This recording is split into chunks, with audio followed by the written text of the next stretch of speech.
So Shivam, what happened yesterday with Arsenal? We won the Boxing Day big London derby against Chelsea.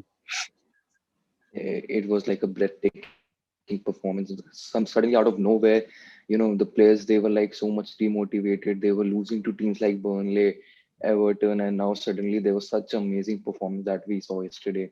I mean, it was typical. Like the front three, I would say, was like Messi, Suarez, and Neymar. Yesterday, the front three was like Messi, Suarez, and Neymar. There's no doubt about that. The link-up play between Bukayo Saka, Emile Smith Rowe, and Alexander Lacazette, and the pace of Martinelli, it was too much for the Chelsea defenders and Chelsea midfielders yesterday. And we could have won easily by 4 to 5 goals, but we were unlucky somehow that we weren't able to score that many goals. Yeah, completely. Also, Chelsea lost to our under 21 team yesterday. If we look in depth Yeah, in our team, exactly, exactly. Yeah, and I there mean, was no Timo news Werner to was nowhere Aubameyang. to be seen yesterday. Yeah, yeah. There Yeah, was there no was news. there was no Aubameyang, there was no Partey, there was no Gabriel. Hmm. There was no like this was the B team of Arsenal, and we were like expecting ki even if we lose, then also it's fine because there's no Aubameyang, there's no Partey, and there's no Gabriel, so it's okay. Losing to a team like Chelsea, it's okay, but still we somehow managed to perform like mad, completely maddening performance, and just Hmm. got out of hand completely. Now, do you think Arsenal will continue this form in coming matches? Yeah, Or I think so. was This it is like the Boxing Day yeah, one? I We haven't lost any home game on Boxing Day for the last 80 or 90 years. So we somehow won the Boxing Day London Derby as well. But also, do you think like players like Pablo Murray and like Emile Smith Rowe and Saka and Martinelli should now slowly replace all these experienced players in the team? Because now these players are yeah, performing well. Those players are not performing in yeah, yeah. like Willian and even Lacazette. Apart from that penalty, I think Nketiah would have been a good substitute of Lacazette yesterday. Yeah, I mean, we saw that the players they were playing for the manager yesterday. Hmm. They knew that the manager's like integrity was at stake, so somehow they wanted to like because a lot of questions are being asked on Mikel Arteta as well, and I think so it's okay to ask him these questions, but somehow it's the players that are responsible for Arsenal's current situation because we yesterday also you saw that how comfortably Tierney was able to link up with Martinelli, how comfortably Bellerin was able to link up with Bukayo Saka, someone in the midfield like Granit Xhaka. So I think so. It's the players that were responsible. And yesterday, the players that played for the team was the players who really respected the manager and who wanted to play for the manager. And that's why I guess there was the commitment problem that we had been facing earlier, like players like Willian, Pepe, etc., David Luiz, etc. They really don't care what the manager thinks. I think so. So that's why they really were not putting up the kind of performance that we expected them to. Hmm. And these players, these young players, they showed the character and spirit, and I think so. They definitely get the chance. They should definitely get the chance to start regularly for the first team matches. Also, what happened to Zaka yesterday? That free kick was Zaka boom. Zaka turned into prime Pirlo yesterday. I guess he was Uh, prime Pirlo. The way because he a took lot the of free kick and the Arsenal way he fans was and commanding the yes, midfield yesterday. yeah, because a lot of Arsenal fan as well as these staff and pundits were questioning him, questioning his existence Exactly. in the Arsenal squad. So he had to Yeah, prove exactly. himself, and he did. And yeah, he stepped up. Yeah, he stepped up very promisingly, and he led the team very comfortably. I mean, you see yesterday, Kovacic, Mateo Kovacic, and N'Golo Kante, they couldn't be seen yesterday. I mean, Hmm. I was not able to recognize only that these guys were playing for the team.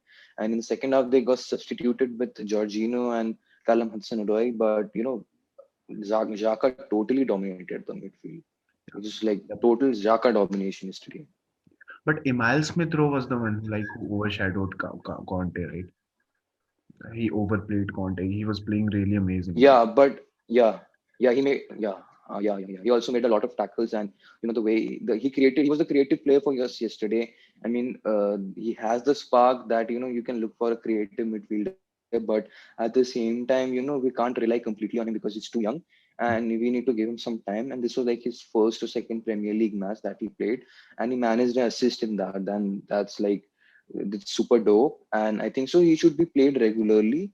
And if the senior players aren't performing well, then he can be given a start. Then he can be given a start, and that can put up the pressure on the senior player as well.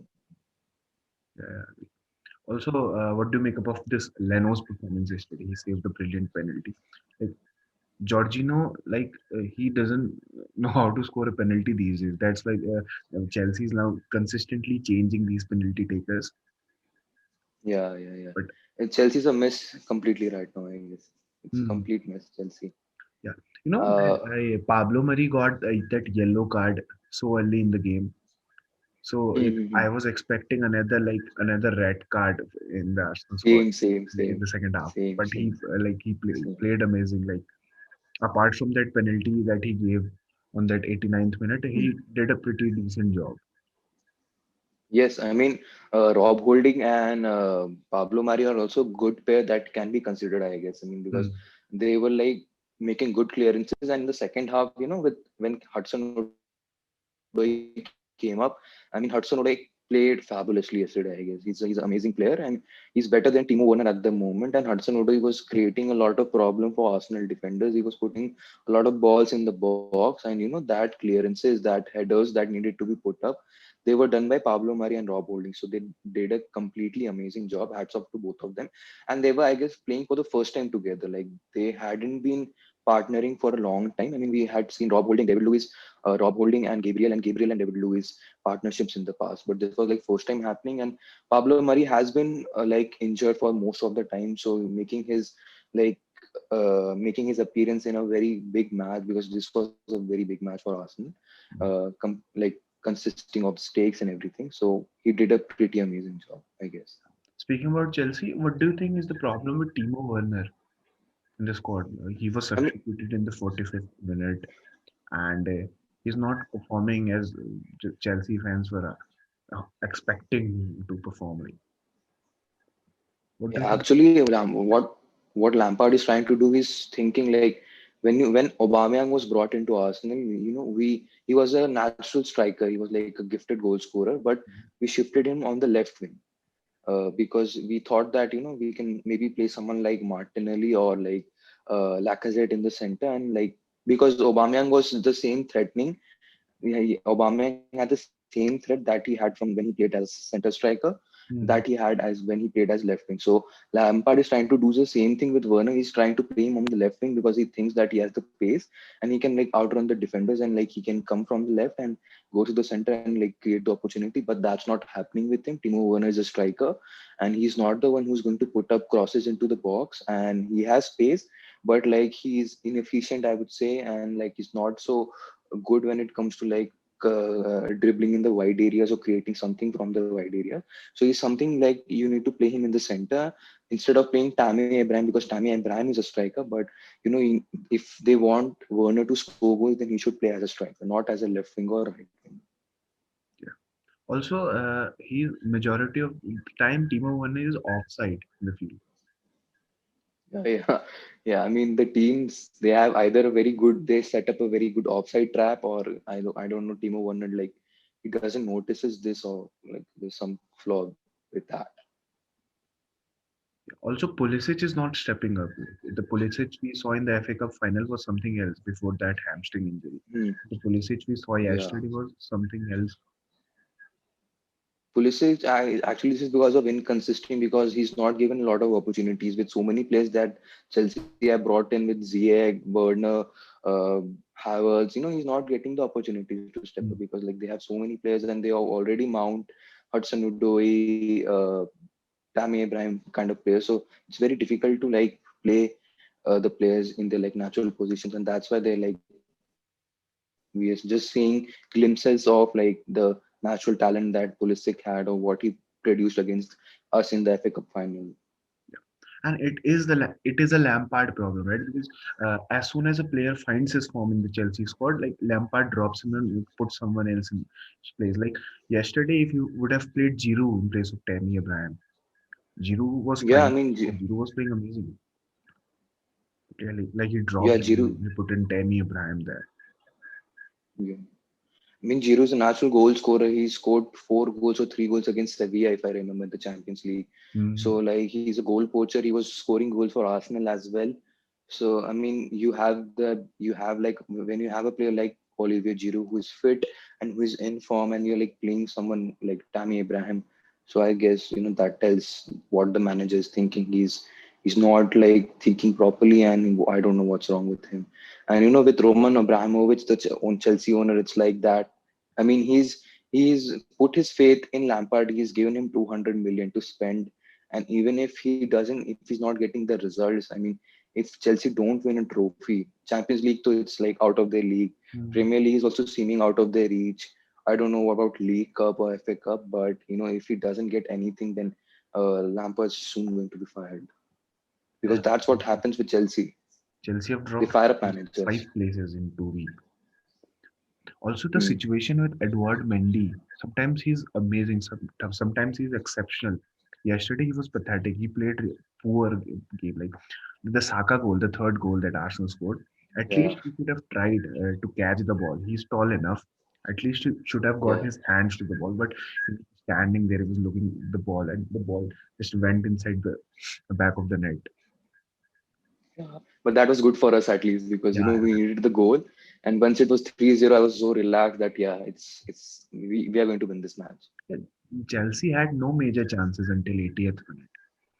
No, no, They started hunting for goals after the 80th minute. Like after that Tammy Abraham's goal, they like literally went attacking. Until then, they were just defending the ball and letting Arsenal get into their way. The yeah, That Moelneni's crossbar one shot was really amazing. yeah. But There were I other didn't like the chances way that, Mo Elneny that played could yesterday. have been changed into goals, and we could have easily scored 5 or 6 goals yesterday. If we could have easily scored 6 goals, if you remember the Elneny one, that could have been gone. That could have gone Martinelli one inside. as well at Mendy. Yeah, the overhead kick that he did. If it went for goal, then that would have been like the goal of the month, I guess, because that was like so cool to watch, and that goal, if it just went inside, then it's super dope. And then the Lacazette chip, if you remember, like the ball that Lacazette chipped when he was one-on-one with Mendy, that could have also gone for a goal, but Lacazette, he's not a natural goal poacher, so that's why. I don't know what's the problem is with Nicolas Pepe. He's not even trying. When he came into the team in the 60th minute, the 30 minutes he played, he was really dull in the field. He did nothing. Uh, Yeah. he like he like didn't even try to go for the ball. He didn't even had one single shot into a goal. Yeah, I mean, he was defending at the back. That's all I could see of him. That he was just defending at the back, and like I could see that Tierney was like asking him to make the runs for the balls, because Tierney was playing behind him, and he wasn't even listening to Tierney. It was like Arsenal yesterday were in the mood, and like Tierney and Bellerin, they were like amazing yesterday. They both of them, they did great jobs, and putting the crosses up and creating chances. They were like ultimate yesterday. But players like Pepe, they were not stepping up, and this is the same, like we saw the like what we expected from Willian, with the same you're seeing from Pepe. Yeah. And it's good that we have players like Martinelli who have come back, because like we can use the pace of Martinelli, and we have players like Balogun as well who can come up and make their like entry to the team. And yeah, I think so. Like if Michael Arteta uses his head properly and he gives the youngsters a chance, then we can like at least will not have any kind of guilt inside our minds that we were not able to try that combination, or we were not able to try this combination. So these youngsters should be given opportunity. Yeah. Also, you could see in Arteta's face that he was still not convinced that they are winning the game until the final whistle. Because in the 85th minute, Yeah, he substituted Lacazette for like Mustafi that went full defensive. He still believed yeah, that yeah. Chelsea could have scored 2 goals. Yeah, they almost scored 2 goals at George. Penalty. If that went inside, then I was thinking that yeah, I mean 3-2, Mhm. and then they had 5 extra minutes, so you never know, Yeah, because they could have players like they have equalized players in like Hudson-Odoi, Abraham easily. Yeah, so it was very brave of Leno to step up and make that penalty save. It's very difficult to do that, and Who was your you man need of the to match remain calm. yesterday's game? Bukayo Saka. Mine are because he yeah, mine are two players, Rob Holding and Bukayo Saka. hmm, Rob Holding did a because pretty good job there. yeah, Rob Holding did a good job. But like for me, standout performance from Bukayo Saka was because like first of all that goal that he scored. I mean, you can call it a fluke, but still, Mm. it's a goal and was very like crafty. I found it very crafty, and the way he was making the runs, it was very so. It was like he's just a 19-year-old kid, and he's like players like Thiago Silva and Kurt Zuma, etc. They are like they are like fighting off the ball with him, and like he's dribbling off them, and he's like making them feel like a joker. So that was so cool to see, and even he earned that assist, I would say, because the goal that went through Granit Xhaka, the free kick that Granit Xhaka scored, Hmm. it was Bukayo Saka who earned the free kick, so Earned it. that Okay. can be counted as an assist also. So it's a goal and an assist for me to say. Yeah, he himself spoke that he had no intention of giving a cross pass there when he scored a goal. He Yeah, was yeah, trying for a chip. yeah. He was trying to play. He was lucky that it got in, but yeah, it was a goal because if he had to pass someone, then he would have looked to the left that if he's like able to find some players Hmm. inside the box, but he didn't look and just like chipped the ball. So that meant that he went for the goal. Yeah, he covered the longest distance on the pitch yesterday. Yeah, yeah. Yeah, yeah, yeah, And Martinelli had the most number of like shots on goal. So it's a good yeah. sign from our youngsters. It's a great sign. It's a Even great sign. Emile Smith Rowe had an assist yesterday. That Bukayo Saka goal was Yeah. Emile Smith Rowe assist. It was so amazing to see that Chelsea defenders were on their toes by just these three players. I mean, these three players, like if you like calculate their value, I mean, like Bukayo Saka is Hale end product, Emile Smith was also Hale end product, and we got Martinelli for like 2, 3, 4 million. So like Kurt Zuma, I don't know, like 50 million, 60 million. Yeah.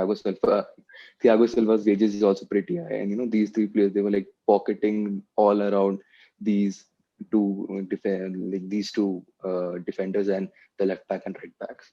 Yeah. Also, Chilwell was very inconsistent yesterday. Ben Hmm. Chilwell was very But so inconsistent. there is a major like captaincy issue at Chelsea because Thiago Hmm. Silva is not able to communicate with other players. Yesterday it was so hilarious. I saw when Zaka went for before Zaka's free kick when Bukayo Saka took that free kick really fast. Thiago Silva Yeah, was yeah, able. yeah. Thiago Silva was trying to communicate with that Chilwell, but Chilwell understood nothing. So they now like literally they were talking into sign languages. So Yeah, it was yeah, hilarious. Because he's not able to communicate with other players because the only language he speaks is like French or something.